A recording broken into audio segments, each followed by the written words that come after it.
Hi friends, அனைவருக்கும் வணக்கம். இதுதான் நம்மளோட ஆல்டோ K10 மாடல் வந்து 2017. இது நான் ஓகே. இப்போ நான் உங்களுக்கு என்ன பண்ண போகிறேன்னா, ஃபர்ஸ்ட் ஆஃப் ஆல் தமிழில் மென்ஷன் பண்ண மாதிரி ஏடிஎம் முதல்ல நான் வந்து ஏடிஎம்னு வந்தப்போ நான் எடுத்தேங்க இந்த வண்டியை. ஏன்னா எனக்கு வண்டி ஓட்ட தெரியாது ஃப்ராங்காக, அப்போலாம் சும்மா லைட்டாக நோட்டு வாங்கலாம்.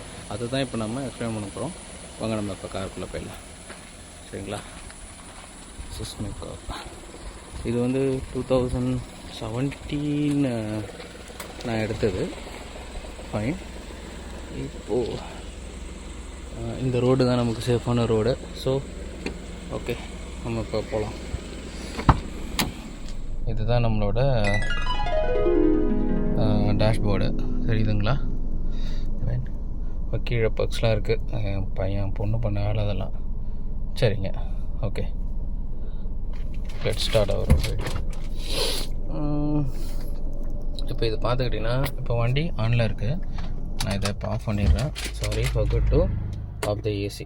எப்பயுமே என் ஃப்ரெண்டு திட்டுவார், ஆனால் இது வரைக்கும் ஏசி கம்ப்ரஸர் போயிடுவேன். எப்பயுமே ஏசி ஆஃபில் இருக்கணும். இப்போ ஆனில் இருந்து நான் ஆஃப் பண்ணிட்டேன். எப்பவுமே இதில் வச்சுங்க. தென் எஸ், இதில் நான் உங்களுக்கு இதில் காட்டுறேன். பார்த்தீங்கன்னா, இதில் பார்த்தீங்கன்னா brake pedal and then accelerator, இது ரெண்டும் இருக்கும். கிளச் இருக்காது, இந்த ரெஸ்ட் பெடல் எதுவுமே இருக்காது. ஏன்னா இதெல்லாம் பழைய வண்டி, பழைய மாடல். இதில் எந்த இதுவும் நீங்கள் எதிர்பார்க்க முடியாது. ஓகே, இப்போ நான் வண்டி இங்கே தான். வெரி சாரி, ரொம்ப வீடியோ இப்போ நம்ம இடத்துல கோச்சிக்காதீங்க. My first video. ஓகே, வண்டி ஸ்டார்ட் பண்ணிட்டேன். இப்போது நம்ம என்ன பண்ணுறோம், இப்போ இதை நான் சொல்லிடுறேங்க. இப்போ இதுதான் ஏஎம்டி. இப்போ இந்த ஏஎம்டி பார்த்திங்கன்னா, இந்த பக்கம் பார்த்திங்கன்னா டி ஒன்று இருக்கும், என் ஒன்று இருக்கும், ஆர் ஒன்று இருக்கும். உங்களுக்கு எல்லாருக்கும் தெரியும் மோஸ்ட் ஆஃப் ஆல். என்னன்னா நியூட்ரல், டினா ட்ரைவ் மோடு, ஆர்னா ரிவர்ஸ் மோடு. ஓகேங்களா? சரி, அப்போ இது என்ன? நிறைய பேருக்கு இது தெரியும், சில பேருக்கு புதுசு. ஏன்னா இதை வந்த உடனே தான் ஒரு நம்பிக்கையாக நான் வண்டியை எடுத்து ஓட்டினேன். ஸோ அந்த ரீசனுக்காக தான் நான் உங்களுக்கு இதை நான் சொல்லணும் ரொம்ப நாள் வீடியோ எடுத்து போகணுன்னு இருந்தேன். டிஸ்டர்பன்ஸ் இருக்குல்ல, இதை எடுத்து ஓகே. இப்போது இது வந்து எப்படின்னா, இப்போ நான் ட்ரைவ் மோடு போட்டேன்னா வண்டி பட்டிக்கு ட்ரைவில் போயிட்டே இருக்கும். சார் நான் போட்டு காட்டுறேன் பாருங்க. இது மேனுவல் மோட்னா நம்ம மேனுவலாக கியர் போட்டுக்கலாம். ஆனால் நீங்கள் கவலை, நம்ம சாதாரண ஹெச் கியர் சொல்லுவாங்கள்ல, மத்தி கியர், அதில் வந்து போடுற மாதிரி இருக்கும். கிட்டத்தட்ட இருக்கும், ரொம்ப அப்படி கிடையாது. இப்போ நான் இதில் இப்போ ட்ரைவ் மோடில் இப்போ ட்ரைவ் மோடு போட்டுட்டு, இப்போ எப்பயுமே நீங்கள் வந்து பிரேக் பெடலை அழுத்திட்டு தான் கியர் போடணும். ஸோ அதனால தான் உங்களுக்கு இந்த வார்னிங் கொடுக்குது, இந்த ரெட் கலர் சிம்பிள் வார்னிங் கொடுக்குது. அதே மாதிரி நான் சீட் பெல்ட் போடல. ஐயோ, இது ரொம்ப தப்பு இல்லைங்களா? ஒரு நிமிஷம் இருங்க, அப்படியே இருங்க, பாஸ் பண்ணி சீட் பெல்ட் போட்டேங்க, போயிடுச்சு. ஓகே, இப்போ நான் பிரேக் பெடல் நல்லா அழுத்துறேன். தெரியுதுங்களா? எனக்கு தான் தெரியும், உங்களுக்கு தெரியும். சாரி, பிரேக் பெடலை அழுத்திட்டு எப்பயுமே ஒன்று சொல்கிறேன் கேளுங்க. மெயின் திங் இன்னொன்று சொல்கிறேன், ஆட்டோமேட்டிக்கில் வந்து லெஃப்ட் லெக் யூஸ் பண்ணவே கூடாது. Left leg should be always rest. So இந்த லெஃப்ட் லெக் இருக்கு இல்லைங்களா, இது வந்து எப்பயுமே ரெஸ்ட்டில் தான் இருக்கணும். இந்த ரைட் லெக் தான் நீங்கள் பிரேக்குக்கும் ஆக்சிலேட்டருக்கும் யூஸ் பண்ணணும். பிரேக்குக்கும் ஆக்சிலேட்டருக்கும் யூஸ் பண்ணணும். ஓகே, ஸோ பிரேக்கை பழுத்திட்டு ஹேண்ட் பிரேக் இருந்தது, ஹேண்ட் பிரேக் ரிலீஸ் பண்ணிவிட்டு அண்ட் தென் ட்ரைவ் மோட் போட்டிங்கனால முதல்ல எங்கே பாருங்கள். இப்போ இதில் வந்து ஒன்றுன்னு இருக்கா. இப்போ நீங்கள் ட்ரைவ் மோட் பண்ண நியூட்ரலில் தான் இருக்கும். எப்பவுமே நியூட்ரலில் இருக்கிறப்ப எண்ணில் இருக்கிறப்ப நியூட்ரலில் தான் இருக்கும், சரிங்களா? இப்போ நான் ட்ரைவ் மோட் போட்டோடனே இது ஒன்றுன்னு மாறிடும். நீங்கள் அப்படியே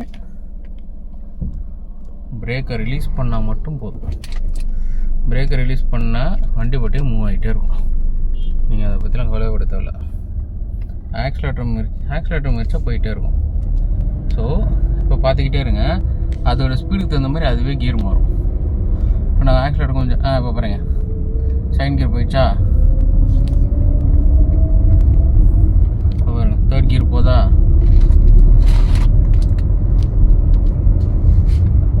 ஃபோர்த் கியர் போயிடுச்சா? இப்போ இதே மாதிரி பண்ணி ஆட்டோமேட்டிக்காக எப்படி வண்டி ஃபாஸ்ட்டுக்கு தகுந்த மாதிரி கியர் ஆட்டோமேட்டிக்காக விழுதோ, அதே மாதிரி வண்டி ரெடியூஸ் ஆகும்போது ஆட்டோமேட்டிக்காக அதுவே கியர் டவுன் ஷிஃப்ட் ஆகிடும். இதுதான் இந்த ஆட்டோமேட்டிக்கில் உள்ள பெரிய ப்ளஸ் பாயிண்ட். ஓகே, இப்போது நான் உங்களுக்கு வந்து சரி, இது வீடியோ ஆரம்பத்தில் ஏடிஎம் இருப்பேன். நான் ஏடிஎம் போனதுலேருந்து அதே தான் மைண்ட் செட் ஆகிடுச்சு. ஏஎம்டி ஆக்சுவலாக automatic manual transmission.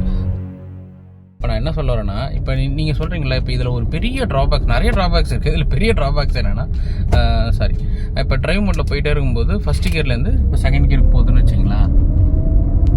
Second கியர்லேருந்து third gear போகுதுன்னா நம்மளை வந்து ஒரு ஸ்லோ பண்ணி ஒரு அமுக்கி அதுக்கப்புறம் தான் கியர் விழும், தேர்ட் கியருக்கு போகும். அது வந்து எல்லாம் சொல்லுவாங்க, அந்த டேர்ம்ஸ் பார்த்தீங்கன்னா இந்த மோட்டார் டேர்ம்ஸ் வந்து நோஸ் டிரைவிங் சொல்லுவாங்க, லேகிங் சொல்லுவாங்க, இதெல்லாம் இருக்கும். ஸோ இப்போ மாடர்ன் இப்போ இருக்கிற டெக்னாலஜியில் வந்து இந்த சிவிடி, டிசிடி இந்த மாதிரிலாம் நிறைய வந்திருக்கு. டிசி டார்க் கன்வெர்ட்டர் இதெல்லாம் பார்த்தீங்கன்னா உங்களுக்கு அந்த இதுவே தெரியாது. எப்படி சொல்கிறது, உங்களுக்கு அந்த லேகிங் எதுவுமே இருக்காதுங்கிறங்க. நான் எக்ஸ்பீரியன்ஸ் பண்ணதில்லை. ஹலோ, இப்போ வந்து நான் மேனுவலில் போடுறேன், நியூட்ரலில் இருக்கலாம். மேனுவலில் போடணுன்னா நியூட்ரலில் இருந்தாலும் நம்ம நியூட்ரலில் தான் ட்ரைவ் மோடுக்கு, ஆக்சுவலாக இதை ட்ரைவ் மோடுக்கு தான் கொண்டு வரணும். தெரியுதுங்களா? சரி, ட்ரைவ் மோடுக்கு வந்த பிறகு தான் நம்ம அது மேனுவல் மோடுக்கு தள்ள முடியும். இதில் நியூட்ரல்லேருந்து தள்ள முடியாது. ஸோ ட்ரைவ் மோட்லேருந்து தள்ளிட்டு இப்போ ப்ளஸ் அழுத்தினா கியர் இன்க்ரீஸ் ஆகும், மைனஸ் ஆனால் கியர் டிக்ரீஸ் ஆகும். இப்போ நீங்கள் இப்போ ஃபஸ்ட் கியரில் இருக்கல, இப்போ நான் அழுத்தினா அது ஒரு ஃபஸ்ட் கியரில் தான் இருக்கேன்னா வண்டி ஃபாஸ்ட்டு தகுந்த மாதிரி தான் அது கியரும் மாறும். நீங்கள் சும்மா அழுத்தினா கூட அதெல்லாம் மாறாது. இப்போ ஃபஸ்ட்டு அப்படியே பொறுமையாக போகுது வண்டி பொறுமையாக போகுதுன்னு வச்சுங்க. நல்லா வேகமாக அழுத்துறான், நல்லா இன்ஜின் கேவுது. ஸோ இப்போ கியரை மாற்றணும். ஸோ கியர் மாற்றினா செகண்ட் கியர் விழுந்துச்சு. இப்போ இது ஆட்டோமேட்டிக்காக போகும். இப்போ அதே மாதிரி தான் செகண்ட் கியர். அட சீக்கிரம் போனால் அந்தாண்ட வச்சு கிராஸ் பண்ணுங்க சார். ஆனால் இப்போ தேர்ட் கியர். ஸோ இந்த மாதிரி தான். ஸோ அதே மாதிரி நீங்கள் எங்கே வேணாலும் ஐயோ உடனே நம்ம மேனுவலில் வந்துட்டோம், கியரை ரெடியூஸ் பண்ணணும், இந்த மாதிரி கிரிட்டிக்கலான ஸ்லோவாக போகிறப்போ அப்படின்னா ஆட்டோமேட்டிக்காக அதுக்கே ஸ்லோவாக பொறுத்து ஆட்டோமேட்டிக்காக கியர் ரெடியூஸ் ஆகிடும். ஸோ இப்போ நான் பிரேக் அழுத்துறேன் பாருங்கள், நான் எதுவுமே கியரில் கை வைக்கல, ஆட்டோமேட்டிக்காக செகண்டுக்கு வந்துச்சு. இப்போது ஃபஸ்ட்டுக்கு வந்து நிற்கும் வரும். ஃபஸ்ட்டுக்கு வந்துச்சா. ஸோ இது இப்படி தான், இதுதான் இதோட பியூட்டி. ஆட்டோமேட்டிக்காக அதோட கியர் டவுன் ஷிஃப்ட்டாக அது பார்த்துக்கும். பட் இந்த மேனுவல் வந்து மேனுவலில் போடுற ஒரு பெனிஃபிட் என்னென்னா, 2 பெனிஃபிட். ஒன்று வந்து நீங்கள் ஆட்டோவில் போட்டு ஓட்டும்போது உங்களுக்கு வந்து ஆட்டோமேட்டிக்காக அந்த லேக்கிங்கு, இந்த கியர் அதுவே எல்லாம் பார்த்துக்கிறதுனால உங்களுக்கு மைலேஜ் கொஞ்சம் ட்ராப் ஆகிறதுக்கு வாய்ப்புகள் இருக்குது. இப்போ இவங்க 21, 22 கிளைம் பண்ணுவாங்க, பட் அதுக்கான மைலேஜ் வராது.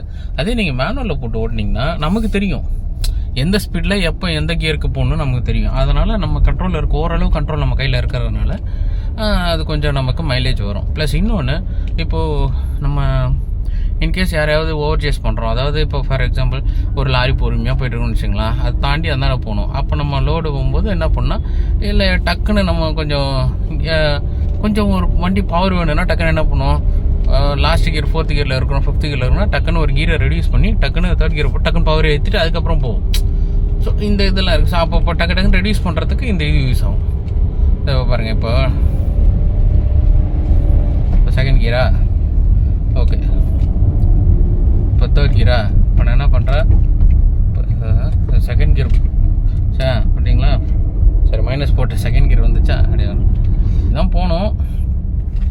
ஆனால் இது வந்து நான் இன்னொன்று உங்களுக்கு சொல்கிறேன், இன்னொன்று மேனுவருக்கு ரொம்ப நல்லாயிருக்கும் சீரியஸ்லி. பட் எனக்கு இதுவே நல்லா இருக்கும்போது நான் சொல்கிறேன், அந்த டிசி அந்த மாதிரி கன்வெர்ட்டர்லாம், டார்க் கன்வெர்ட்டர்லாம் போனால் இன்னும் சூப்பராக இருக்குங்கிறாங்க. பட் எப்படின்னு தெரியல, நான் பார்த்துட்டு சொல்லலாம். சரிங்களா? Okay fine. இப்போ வந்து நிறுத்திட்டேங்க, ஃபைன். எப்பயுமே குடும்பம் வரைக்கும் இன்னொரு ஒரு சின்ன தகவல், குடும்பம் வரைக்கும் வண்டியை நிறுத்தும் போது தெரியுதா, ஸ்டேரிங் வந்து எப்பயுமே ஸ்ட்ரைட்டாக வைங்க. அதாவது வீல் எப்பயுமே ஸ்ட்ரைட்டாக இருக்கணும், வீல் திரும்பியே இருக்கக்கூடாது. ஏன்னா லோடு வந்து ஸ்ட்ரைட்டாக வீல் 4 வீலும் ஸ்ட்ரைட்டாக இருக்கிறப்ப வெயிட் வந்து லோடு டிஸ்ட்ரிபியூஷன் சமமாக இருக்கும். ஸோ நீங்கள் 2 பக்கம் திருப்பி நிறுத்திருந்தீங்க அப்படின்னா உங்களுக்கு லோடு வந்து ஹெவியாகும், அது ஃப்ரண்ட்டில் போய் உட்காரும். ஸோ உங்களுக்கு ஓட்டும் போது நல்லா இம்பேக்ட் கொடுக்கும் இந்த ஒரு ட்ராக்கு. இன்னொன்று அதே சமயம் ஹேண்ட் பிரேக். நீங்கள் எங்கேயாவது ஆப்போசிட்டில் போகிறீங்க, எங்கேயாவது ரொம்ப ஏதாவது சீக்கிரம் போகிறீங்க, ஆப்போசிட்டில் கடை இருக்குது, சீக்கிரம் வந்துடுவீங்க அப்படின்னா you can use the hand brake. In case நீங்கள் வீட்டில் கொண்டு போய் பார்க் பண்ணுறீங்கன்னா ஹேண்ட்பேக் யூஸ் பண்ணாதீங்க. ஹேண்ட்பேக்கை டவுன் பண்ணிவிடுங்க. அதுக்கு முன்னாடி ஃப்ரண்ட் வீல்லையும் பேக் வீல்லையும் கல் வச்சுருங்க. ஓகே, இந்த டிப்ஸ் உங்களுக்கு பிடிச்சிருன்னு நினைக்கிறேன். ஓகே, லைக் பண்ணுங்கள். ஓகேங்களா, ஃபைன். இந்த யூஸ்ஃபுல் உங்களுக்கு பயனுள்ளதாக இருக்கும்னு நினைக்கிறேன். இருந்தனா எல்லாருக்கும் ஷேர் பண்ணுங்கள். Thank you all. Thank you so much.